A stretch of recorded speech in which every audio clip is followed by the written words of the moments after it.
Assalamualaikum warahmatullahi wabarakatuh. Selamat pagi, apa kabar para siswa SMA Negeri 1 Lebak Wangi? Semoga kalian semua dalam keadaan baik-baik saja. Kita semua dalam keadaan baik-baik saja. Baik, Bapak ucapkan selamat bergabung menjadi bagian keluarga besar SMA Negeri 1 Lebak Wangi. Semoga apa yang dicita-citakan kalian akan tercapai melalui sekolah ini. Walaupun kita tidak bisa bertatap muka secara langsung, tapi mudah-mudahan tidak mengurangi semangat kita untuk belajar lebih baik lagi agar cita-cita kita terkabulkan. Baik, sebelumnya mari kita sama-sama berdoa semoga wabah yang sedang mewabah ini, atau disebut orang-orang menyebutnya dengan corona, cepat berlalu. Allah Subhanahu wa taala segera mengakhiri wabah ini sehingga kita bisa hidup dengan normal, belajar dengan normal, kembali kita bertemu di kelas, di sekolah dengan normal untuk kita belajar bersama-sama dalam rangka mencapai impian kita masing-masing. Untuk kesempatan ini, Bapak akan menyampaikan tentang bagaimana belajar efektif, sehingga apa-apa yang kalian merasa berat, apa-apa yang kalian merasa kurang memahami lebih cepat, dapat kita sedikit demi sedikit kita bisa mempelajarinya agar lebih efektif kita dalam pembelajaran. Baik, sebelumnya Bapak bertanya, apa itu belajar? Di manakah kita bisa belajar? Belajar bisa di mana saja, baik di kelas, di sekolah, di rumah, di tempat-tempat kita bermain, atau di warung-warung biasa kita jajan, makan, biasa kita nongkrong-nongkrong bersama teman-teman. Nah, disitulah tempat kita belajar di mana saja dan kapan saja, ya. Sehingga belajar tidak dibatasi hanya di sekolah saja, tapi di mana kita berada, di situ kita bisa belajar. Baik, kenapa kita harus belajar? Dalam tuntutan agama kita, belajar itu adalah perintah pertama Allah Subhanahu wa taala memerintahkan kepada hambanya. Dengan buktinya apa? Buktinya ketika wahyu pertama turun, itu perintahnya belajar. Dalam surat Al-Alaq, Iqra itu ya, Iqra bismi rabbikal ladzi khalaq.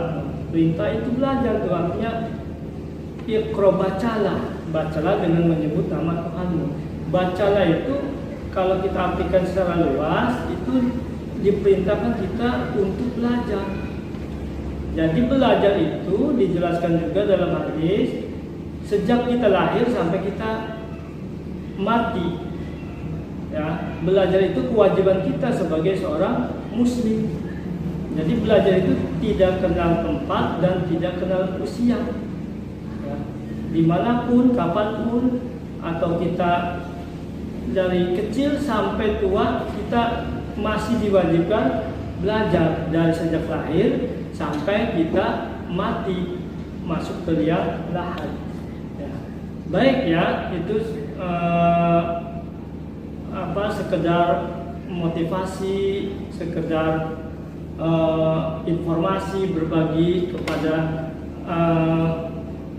siswa-siswi SMA Negeri 1 Lebak Wangi.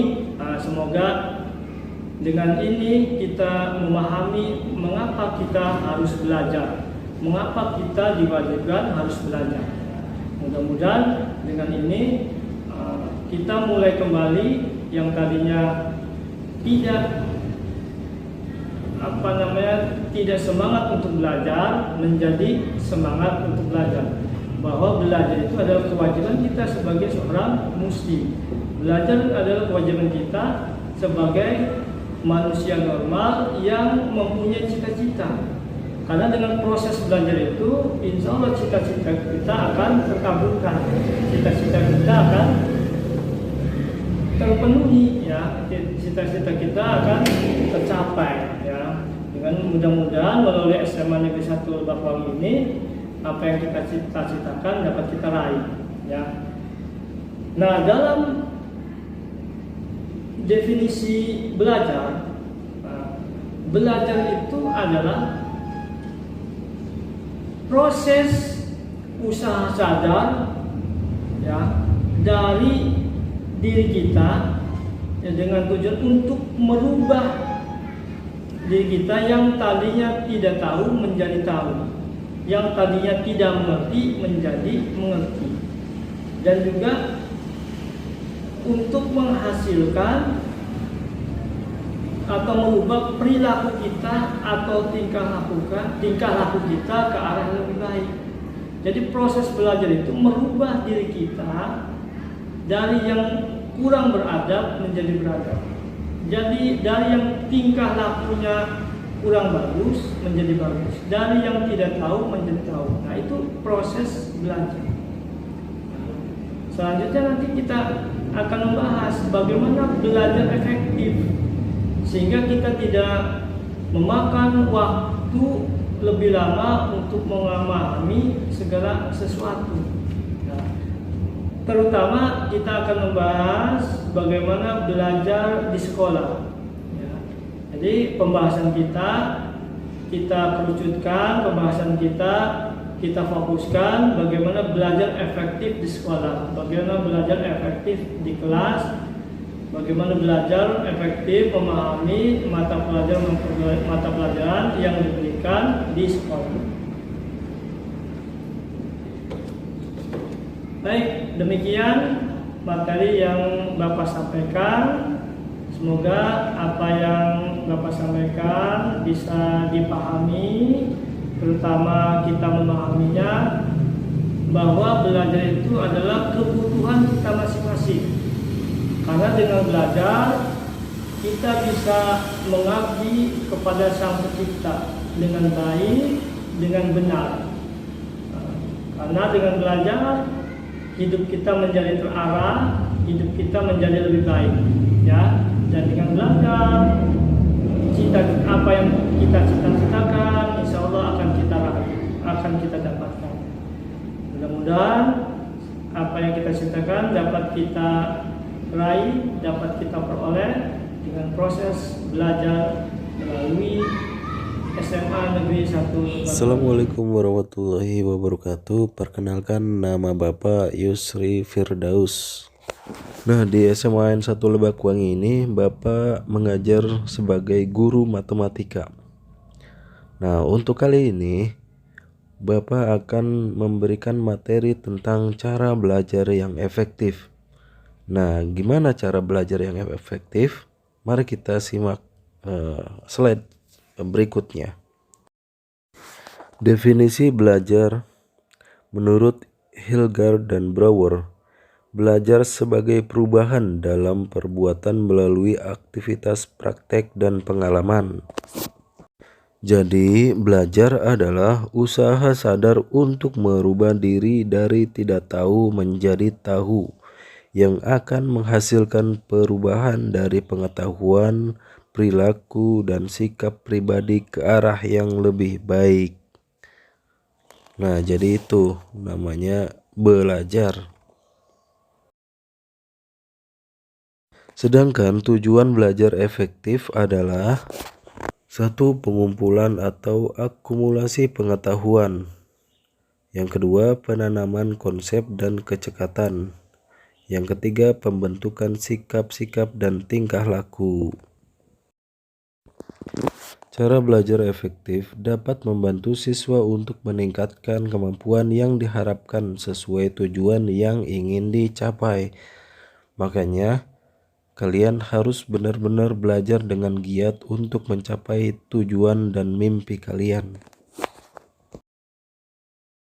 Nah, ini berikut tips atau cara belajar efektif. Nomor 1 adalah menetapkan tujuan belajar. Yang kedua, membuat jadwal belajar. Yang ketiga, aktif dalam grup-grup belajar. Yang keempat, membuat suasana belajar menjadi nyaman. Yang kelima, belajar di waktu yang tepat dan menyenangkan. Yang keenam, siapkan koneksi internet. Yang ketujuh, terjalin komunikasi yang interaktif antara wali kelas, guru mata pelajaran, teman satu kelas. Nah, usahakan kalian untuk giat dalam belajar. Tantangan dalam belajar efektif. Faktor dari dalam, kesehatan fisik, motivasi belajar yang rendah. Yang tiga, kebiasaan buruk, malas, sering menunda pekerjaan. Nih, ini yang paling penting nih. Malas nih. Ini harus benar-benar kalian hindari. Karena dengan malas kalian tidak akan bisa menjadi apa-apa. Dan yang kemudian faktor dari luar. Keadaan lingkungan yang kurang nyaman dan tenang. Sarana dan prasarana yang kurang memadai. Pengaruh dari teman dan keluarga. Nah, ini juga sangat berpengaruh ya, faktor dari luar. Biasanya teman keluarga itu, terutama apalagi kalau temen yang ngajak mabar ya, mabar main game ternyata. Saya kira belajar gitu, ternyata main game rata-rata. Pokoknya usahakan kalian yang giat, jangan malas. Ingat, jangan malas. Nah, yang kemudian cara mengatasi atau melakukan belajar efektif. Faktor dari dalam. Yang pertama yaitu menjaga kesehatan jasmani, yang rajin olahraganya, sering berjemur. Nah, itu untuk menjaga kesehatan juga. Yang kedua, menumbuhkan motivasi rasa percaya diri.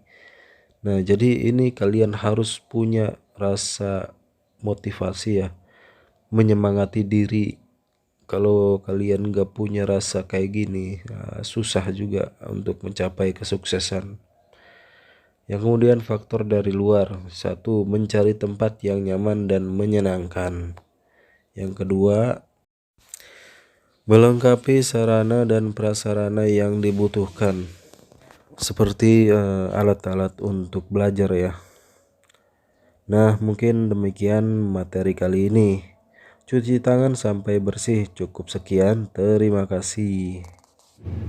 Demikian, sehat selalu, semangat selalu. Terima kasih. Assalamualaikum warahmatullahi wabarakatuh.